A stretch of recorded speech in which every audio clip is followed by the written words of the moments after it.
Hello everyone, my name is Nick Infernus, and welcome back to another list video, this time being my worst to best list on every figure from Transformers Legacy Wave 8, or Transformers Legacy United Wave 1, which I've had mostly completed since the end of 2023, and just completed last week, like early last week when I'm recording this.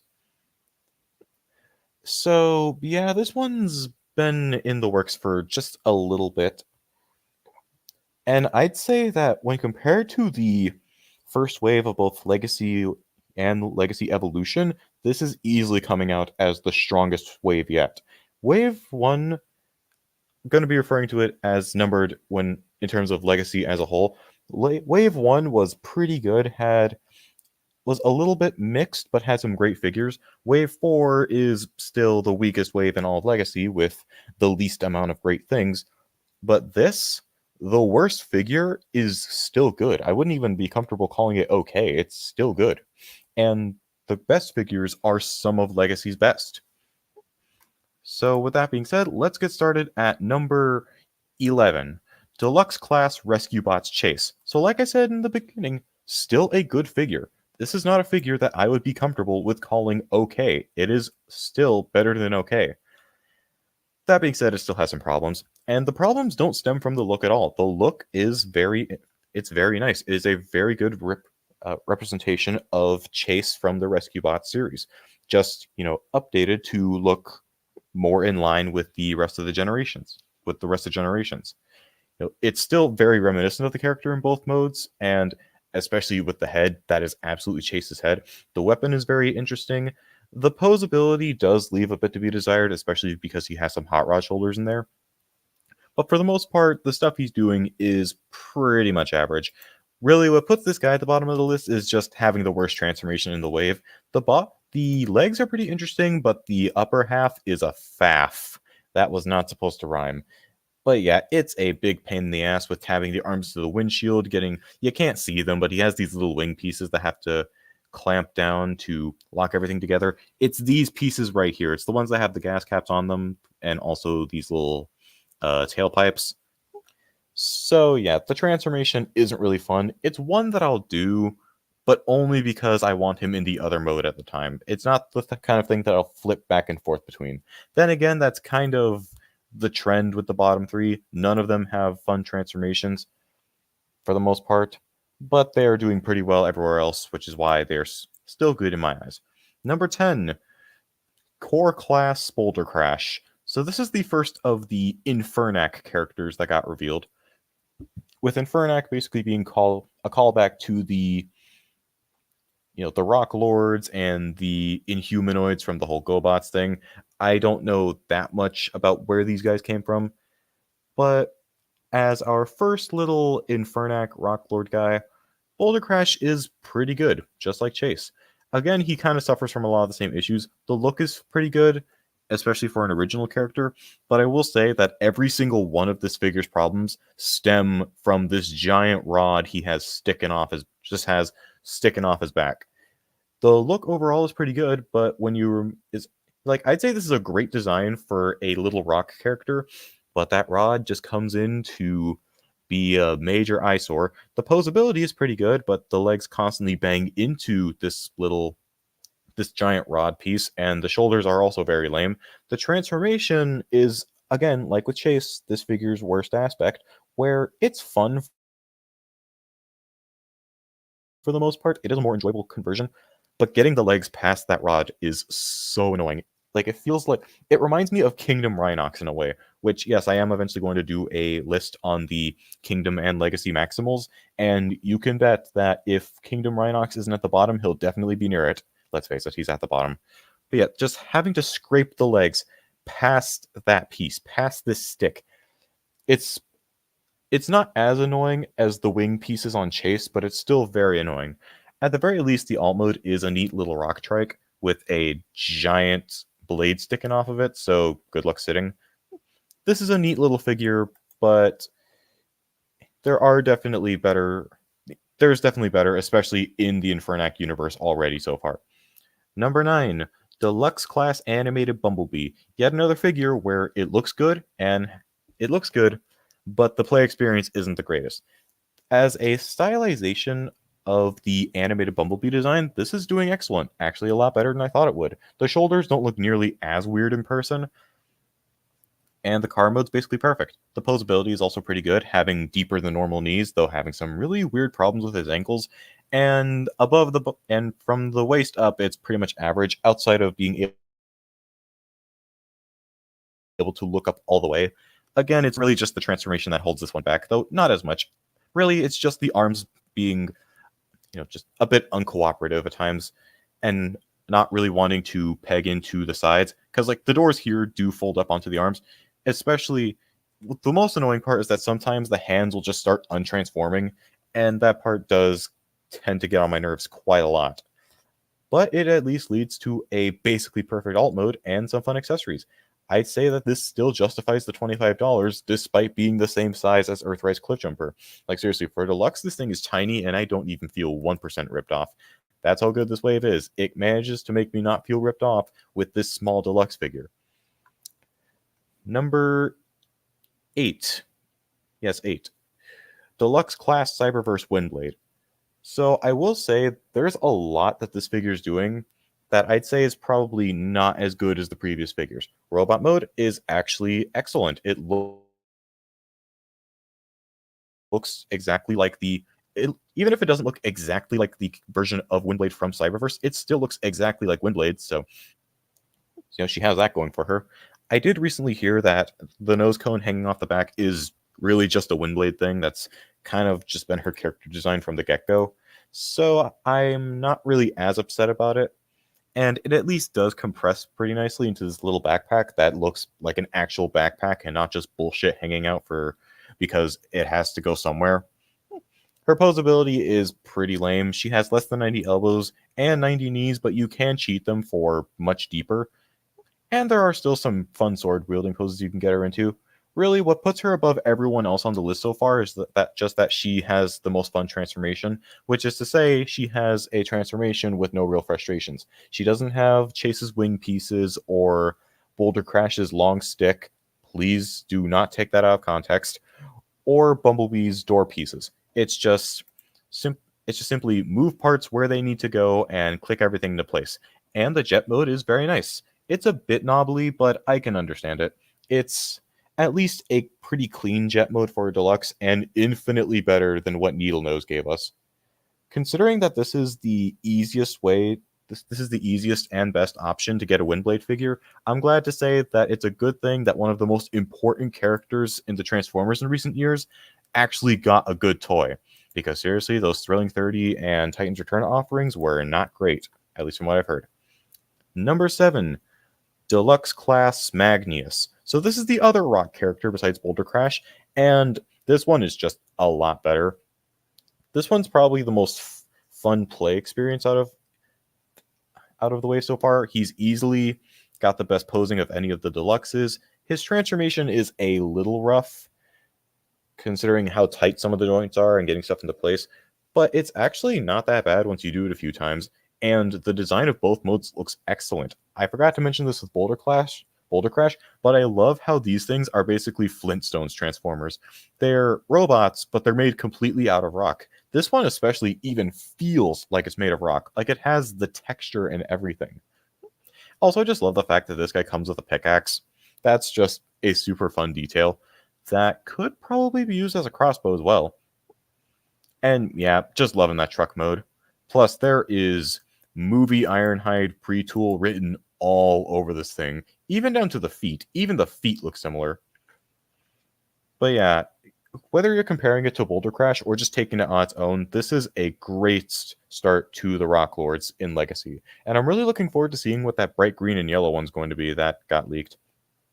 Number 6, our one and only repack, and the only figure not to have a new mold, Leader Class Laser Prime. Now, this is probably the second time I've talked about this guy. Yeah, second time. It was once in the Legacy Year 1 video, and then again the Wave 1 video in general.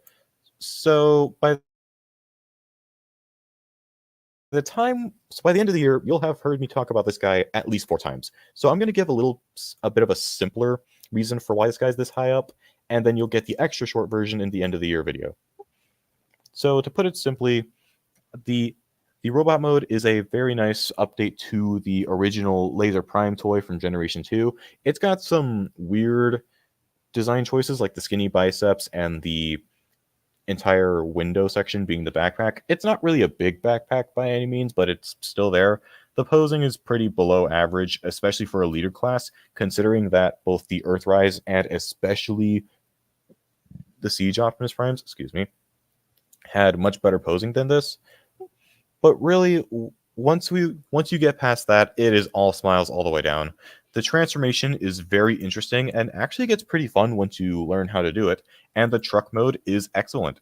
I think this might be my favorite truck mode out of all of the Optimus Prime truck modes.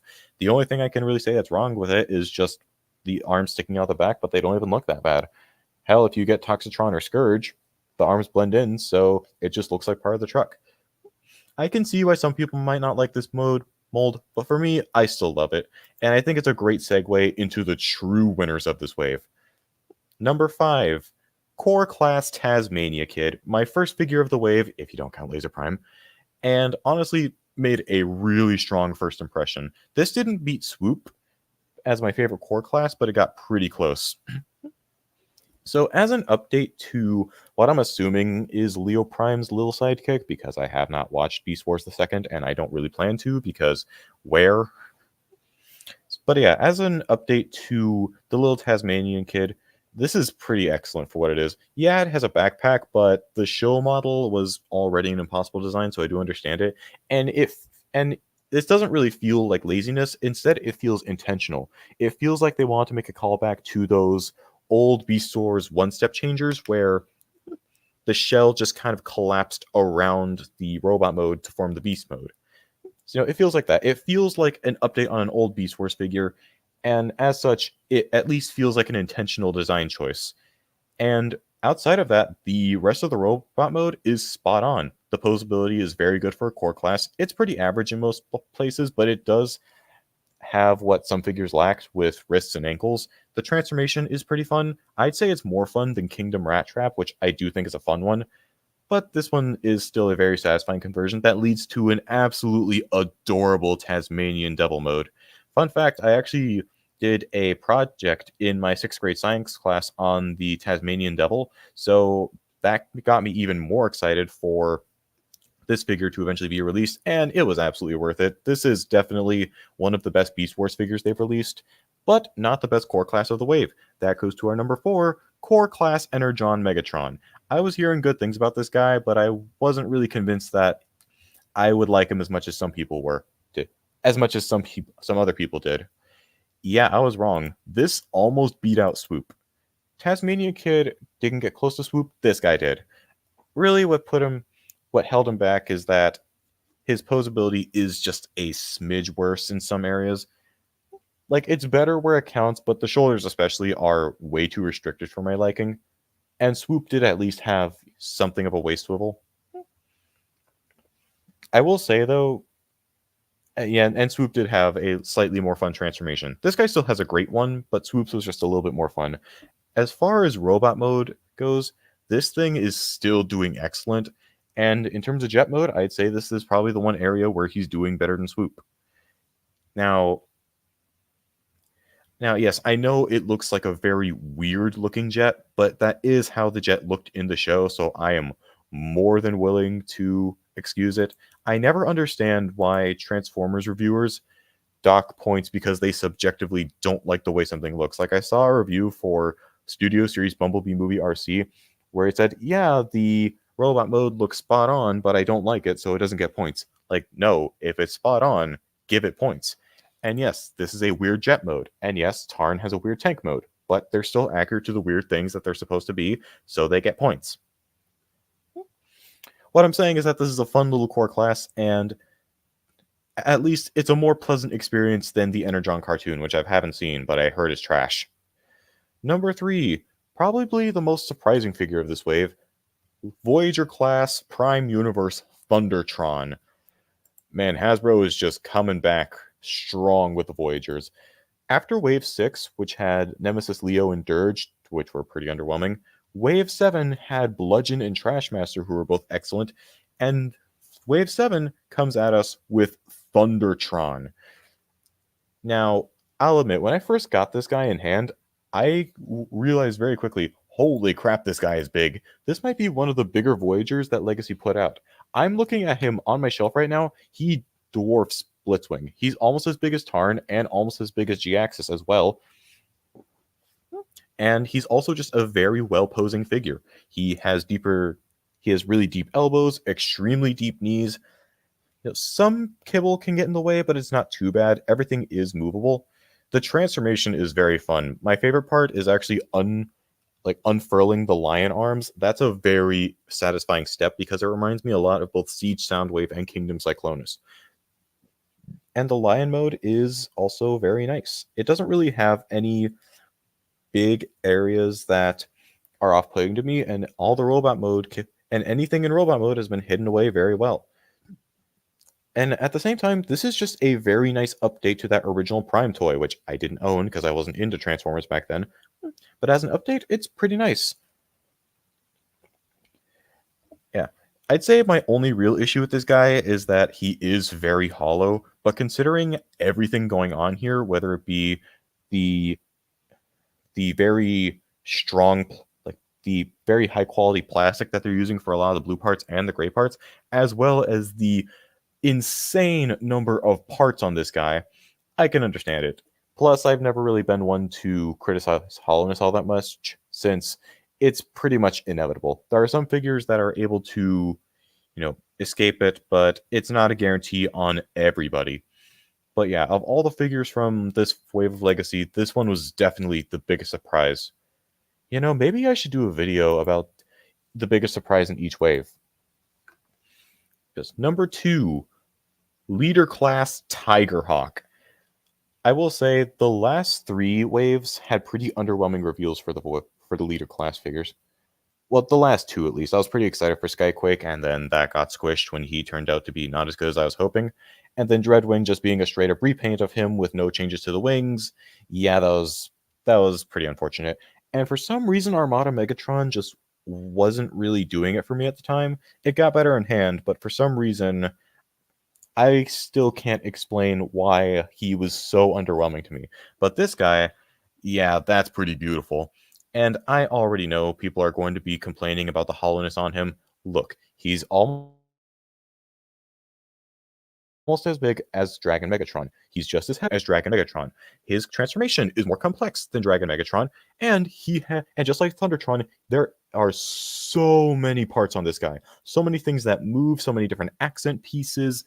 It's insane. Plus, the plastic feels really good, though I will say one of the hinges for the hips / tiger biceps, one of the transformation hinges is cracked. It came cracked on my copy, so there's a good chance that you might not have that. You, as in anyone who might pick them up.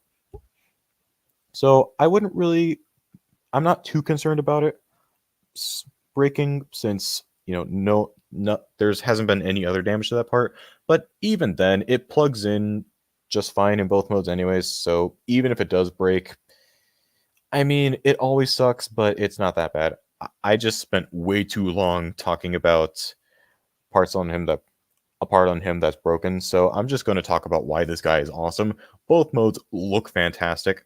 Yes, the hind tiger legs are kind of lame, but I can kind of understand it. Tiger Hawk was always more tiger than hawk anyways, so adding that little detail is pretty nice. The wings on this thing are absolutely huge, and they look awesome. Did I forget to mention that there's a ton of paint on this guy? Because there's a ton of paint, and all of it is applied beautifully. And also, again, if I didn't mention already, this thing looks like a masterpiece in robot mode. Like, really, the only thing they need to do for Masterpiece Tigerhawk is just make the hind legs of the tiger more accurate, and also just the tiger head in general, and just the details on this guy. The asymmetrical details, it's so beautiful. This is just a beautiful figure. For $50, absolutely worth it. But not quite enough to get him to the top spot on this list. That spot goes to Voyager Class Animated Optimus Prime. Yeah, I knew I was going to love this thing the moment that he got revealed. I forget which website it was that him and Bumblebee were revealed on, but the moment I saw those images, I knew this was going to be a winner. If the year one Prime figures did what this guy was doing, Bulkhead, RC, and Knockout.